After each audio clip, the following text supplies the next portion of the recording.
Film diawali dengan diperlihatkannya anugerah Tuhan untuk bumi tercinta, yaitu hutan hujan tropis yang menjadi paru-paru dunia. Seorang aktivis lingkungan bernama Bruno Manser melakukan perjalanan ke hutan Sarawak, bagian Malaysia dari Pulau Kalimantan. Manser yang berasal dari Swiss bertekad untuk mengasingkan dirinya dari peradaban modern dan ingin tinggal di alam bebas. Salah satu tujuannya adalah untuk mencari suku nomaden yang disebut dengan suku Penan. Suku ini dianggap sebagai legenda semata karena tidak pernah menampakkan dirinya. Tukang perahu bahkan sudah memperingatkan Manser agar kembali, tapi keinginannya untuk tinggal di hutan sudah bulat. Akhirnya Manser ditinggal seorang diri. Suasana di hutan membuatnya kagum. Manser melihat orai sanca yang masih liar dan alam yang masih asri. Berbekal barang dan kemampuan survival seadanya, ia mencoba bertahan hidup seorang diri. Ketika sedang asyik menyantap cuanki instan yang barusan ia buat, terdengar suara harimau dari kegelapan. Manser mencoba mengusirnya menggunakan suling. Hari berganti dan Manser melanjutkan perjalanannya sambil memetakan hutan dan membuat jurnal tentang apa saja yang ia temukan di hutan. Alangkah bahagianya ia ketika berhasil menemukan air terjun, karena setidaknya ia bisa minum dan cebok dengan bersih. Manser berpikir, jika ia ada di puncak air terjun, pemandangannya pasti lebih menakjubkan. Ia memutuskan untuk mendaki air terjun. Meski terus diterpa oleh air, Manser tetap naik ke atas.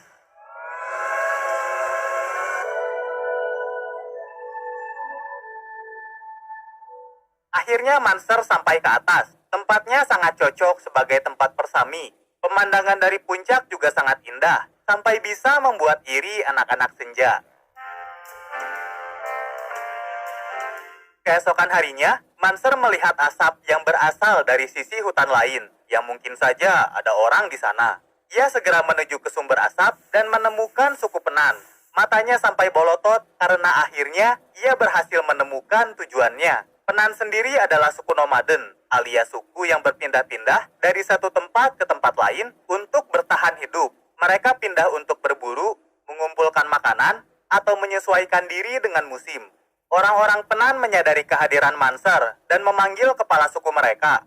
Manser berusaha tetap nyengir supaya kelihatan bersahabat, tapi kepala suku menyuruh mereka untuk bersikap bodoh amat. Sepertinya Manser tidak diterima oleh Penan. Ia berkemah di sekitar Penan sambil mengamati mereka. Manser juga mencoba menarik perhatian mereka menggunakan suling. Keesokan pagi ketika terbangun, Manser kaget karena Penan sudah pergi dan meninggalkan dirinya. Ia kembali mencarinya karena kemungkinan mereka belum jauh dari tempat semula. Tak lama kemudian, ia berhasil menemukan mereka kembali. Bahkan sekarang, Manser bisa melihat Penan mendirikan rumah ketika baru pindah ke tempat lain. Mereka saling membantu dengan kompak. Bocah-bocah di sana sepertinya mulai tertarik dengan Manser karena meniru gayanya yang sedang memainkan suling. Hari berganti dan ketika terbangun, sepatu Manser dicuri oleh kucing milik Penan. Ia berusaha mengambilnya, tapi sial, Manser malah kacugap. Manser yang pincang mendekati mereka untuk mengambil sepatu, tapi malah ditertawai. Berkat kegigihannya, ia berhasil mendapatkan kepercayaan suku Penan. Manser kemudian diperlakukan sebagai anak sendiri oleh kepala suku Penan yang bernama Along Sega. Manser yang merupakan seorang pendatang diajari bahasa, budaya, bahkan cara Penan berburu. Pokoknya diajari semua hal yang diperlukan untuk hidup di hutan. Manser berhasil mendapatkan boyah pertamanya. Aksinya ketika berburu dijadikan pertunjukan oleh Penan. Semua tertawa karena kehadiran Manser menjadi atmosfer baru bagi mereka. Sega kemudian memberikan benda berbentuk bunga yang dianggap keramat oleh Penan. Bunga ini memiliki arti sebagai bunga yang memberikan kehidupan. Manser masih melanjutkan kebiasaannya menulis jurnal. Salah satu wanita dari Penan bernama Ubung rupanya tertarik dengan Manser dan ingin mengenalnya lebih dekat. Tapi Manser yang bisa disebut sebagai pendatang dari luar menahan dirinya. Tak lama kemudian, mereka kedatangan Penan lainnya yang sedang berpindah tempat. Rupanya ada banyak suku Penan dan mereka tersebar di hutan Sarawak. Mereka hanya ikut lewat saja sambil memberitahu bahwa sepertinya ada orang-orang tak dikenal yang masuk ke wilayah hutan. Manser dan Penan kemudian berpindah tempat lagi dan menemukan surga buah-buahan. Mereka memutuskan untuk istirahat di sana sambil ngarujak.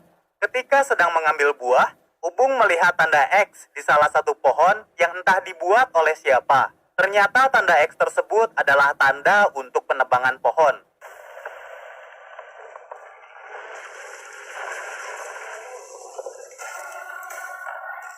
Manser dan Penan bergegas mencari pelaku yang memotong paru-paru dunia ini. Alangkah terkejutnya mereka mengetahui sebagian besar hutan sudah dibabat habis. Menggunakan mesin-mesin berpolusi, pohon yang ada di hutan satu persatu ditumbangkan. Tidak banyak yang bisa mereka perbuat. Manser membujuk Sega untuk mempertahankan tempat tinggal mereka. Boro-boro mau melawan, mereka saja tidak dianggap. Selain itu, mereka juga tidak disambut oleh para penebang pohon. Manser ingin bertemu dengan atasan mereka karena penebangan hutan ini mengganggu kehidupan suku Penan. Meskipun dengan ogah-ogahan, mereka setuju untuk berdialog, tapi hanya Manser saja yang diperbolehkan menemui atasan mereka.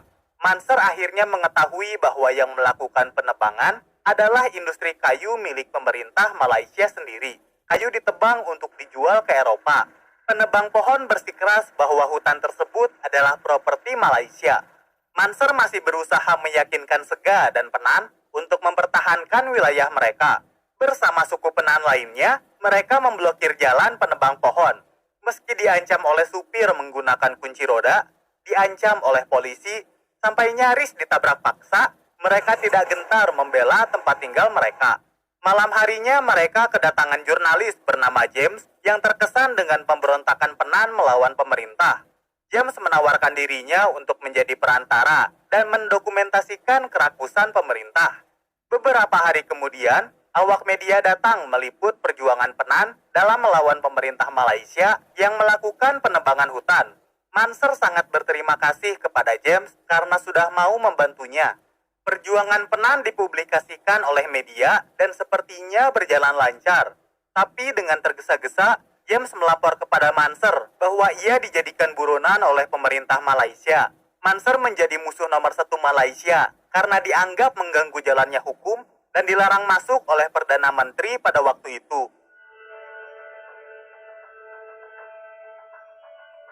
Oleh karenanya, ia terpaksa nyumput di hutan. Sesekali Sega memberikan spoiler tentang perlawanan mereka. Yang bisa Manser lakukan sekarang hanyalah menunggu dan menunggu. James juga datang dan memberitahu bahwa para pemburu sudah memasuki hutan untuk mencari Manser. Manser kemudian melanjutkan hidupnya di hutan seorang diri, hanya berbekal ilmu yang diajari oleh suku Penan. Ia menemukan salah satu camp para pemburu dan menemukan poster buronan dirinya, dihargai sekitar 700 juta rupiah. Ia tidak sengaja terlihat oleh para pemburu dan melarikan diri. Kejar-kejaran di antara mereka pun tak terelakkan. Ketika sedang bersembunyi, Manser digigit oleh ular berbisa. Ia berusaha mengeluarkan bisa ular tersebut karena bisa mengancam nyawanya Manser. Ia pun pingsan karena bisa ular tadi. Apesnya lagi, hujan turun dengan deras. Manser tak sadar bahwa ia hampir tenggelam dan kondisi kaki yang digigit oleh ular tadi semakin parah. Dengan sisa tenaganya, ia merangkak keluar dari persembunyian. Sungguh kehidupan yang amat menyiksa. Waktu pun berlalu. Manser tersadar di sebuah gubuk dan yang menyelamatkannya adalah Ubung. Ia memutuskan untuk tinggal di hutan bersama Manser dan merawat luka-lukanya. Mereka berdua semakin dekat dan pada akhirnya mereka memadu kasih. Hanya Tuhan dan alam yang mengetahui perbuatan mereka malam itu. Manser selanjutnya bertemu lagi dengan James yang membawakan informasi terbaru untuk dirinya. Tapi sayang, bukan informasi yang ia bawa, melainkan pemerintah Malaysia. Rupanya Manser telah dikhianati oleh James. Manser ditangkap oleh mereka dan di perjalanan, ia mengatakan ada undang-undang baru yang menyatakan bahwa pemblokiran jalan penebang pohon adalah tindakan terorisme dan harus dimusnahkan. Manser khawatir dengan keadaan di tempat blokade. Dengan kecerdikannya, Manser berhasil lolos dan memutuskan kembali ke tempat blokade.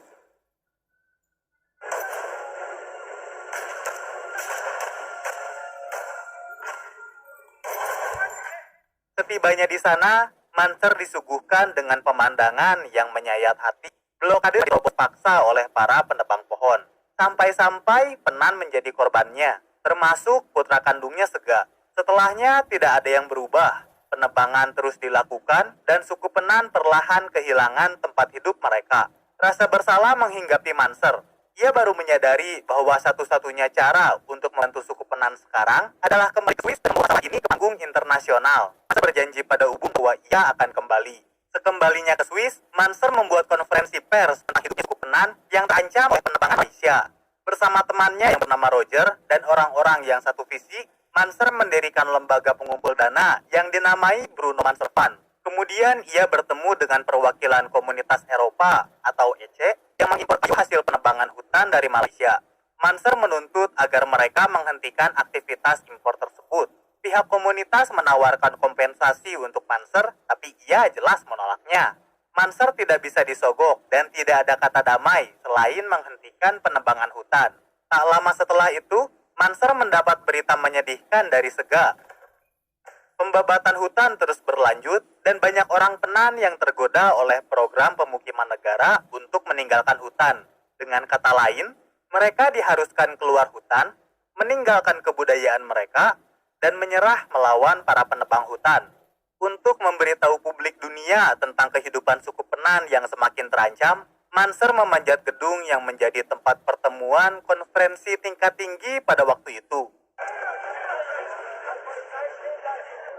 Ia berhasil menarik perhatian media dengan aksi gilanya tersebut. Manser kemudian memasang spanduk yang menunjukkan kepeduliannya terhadap suku Penan. Namun aksi sembrononya ini malah membuat reputasi Bruno Manser Fund menjadi buruk. Sebuah harapan tiba-tiba menghampiri Manser. Ia mendapat telepon dari Sekretaris Jenderal PBB dan mengajaknya untuk berdiskusi. Sekjen PBB ini setuju dengan aksi Manser yang ingin melestarikan hutan. Ia mengusulkan agar suborganisasi PBB yang bernama Organisasi Kayu Tropis Internasional alias ITO mengatur kriteria pohon yang boleh diekspor dan membuat kawasan hutan lindung.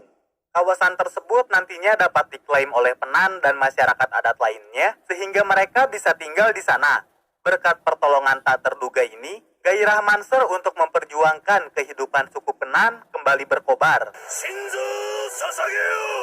Semua berjalan lancar selama 8 tahun, sampai kemudian industri penebang kayu yang rakus menemukan celah untuk menebang kawasan hutan lindung. Mereka mengklaim bahwa Penan sering keluar dari hutan lindung sehingga kawasan itu tidak bisa disebut sebagai tempat tinggal mereka. Akibatnya kawasan hutan lindung dipersempit dan itu berarti semakin banyak hutan yang boleh ditebang. Kemunduran yang dialami Bruno Manser Fund terlalu hebat. Roger yang menemani Manser dari awal akhirnya memutuskan untuk keluar. Kini hanya tersisa Manser sendirian yang ditemani dengan jurnal perjalanannya bersama Penan. Meski begitu, Manser memutuskan kembali ke hutan dengan satu misi terakhir di wilayah Penan yang ditinggali oleh mereka. Manser masuk ke Malaysia dengan ilegal, yaitu masuk melalui Indonesia dan melewati batas negara. Pemandangan hutan yang sudah dibabat menjadi saksi ketidakpedulian pemerintah terhadap. Ia nebeng ke salah satu mobil yang pergi ke wilayah hutan. Sayangnya mobil yang ia tumpangi mogok. Salah satu penumpang berusaha meminta bantuan polisi, tapi Manser yang sejatinya adalah buronan di Malaysia memutuskan untuk pergi dan melanjutkan perjalanan dengan berjalan kaki. Manser kemudian sampai di pemukiman orang-orang Penan. Rupanya ini adalah program pemukiman yang dijanjikan oleh pemerintah. Di sana ia juga bertemu dengan Ubung. Mereka berdua bertemu setelah bertahun-tahun Manser mengghosting Ubung. Sang kekasih yang terlihat modern sebenarnya masih menyimpan rasa pada Manser, tapi roda waktu tidak bisa diputar kembali. Ternyata Ubung sudah menikah dengan orang lain dan dikaruniai anak laki-laki. Manser hanya bisa menyesal karena tidak kembali lebih cepat. Ia pun pergi melanjutkan perjalanannya ke hutan. Kepala suku Sega yang sedang ngalaim pun melihat kedatangan Manser. Ia sangat gembira karena putranya yang hilang telah kembali. Manser kemudian datang ke tempat tinggal suku Penan dan disambut hangat oleh mereka. Manser menjelaskan tujuannya kembali ke Penan, yaitu untuk membuat peta tempat tinggal suku Penan. Pembicaraan berlanjut sampai malam hari. Melihat yang sudah terjadi, Manser bertanya-tanya, apakah dulu sebaiknya mereka bekerja sama dengan para penebang kayu daripada melawannya. Sega tidak setuju. Berkat Manser, suku Penan sadar akan budaya dan gaya hidup unik mereka. Suku Penan berterima kasih pada Manser dan menganggap dirinya lebih berjiwa Penan daripada suku Penan sendiri. Mendengar hal itu, Manser semakin mantap untuk memperjuangkan haknya suku Penan. Hari kembali berganti. Sekali lagi ia bersyukur atas alam yang indah pemberian Tuhan. Di tengah perjalanannya, Manser menemukan bunga yang dianggap keramat oleh suku Penan, dan film pun berakhir. Tamat. Ending yang super duper nggak woles karena sampai saat ini penebangan hutan masih terus terjadi. Tunggu dulu. Mari cek fakta filmnya. Film Bruno Manser Paradise War adalah film yang diangkat dari kisah hidupnya Bruno Manser. Ia memperjuangkan haknya suku Penan dan melawan penebangan hutan. Pada kisah aslinya, setelah masuk ke hutan, secara misterius Manser menghilang dan pada tahun 2005, ia ditetapkan sudah meninggal. Entah Manser ini menghilang karena tak sengaja atau sengaja dibuat menghilang.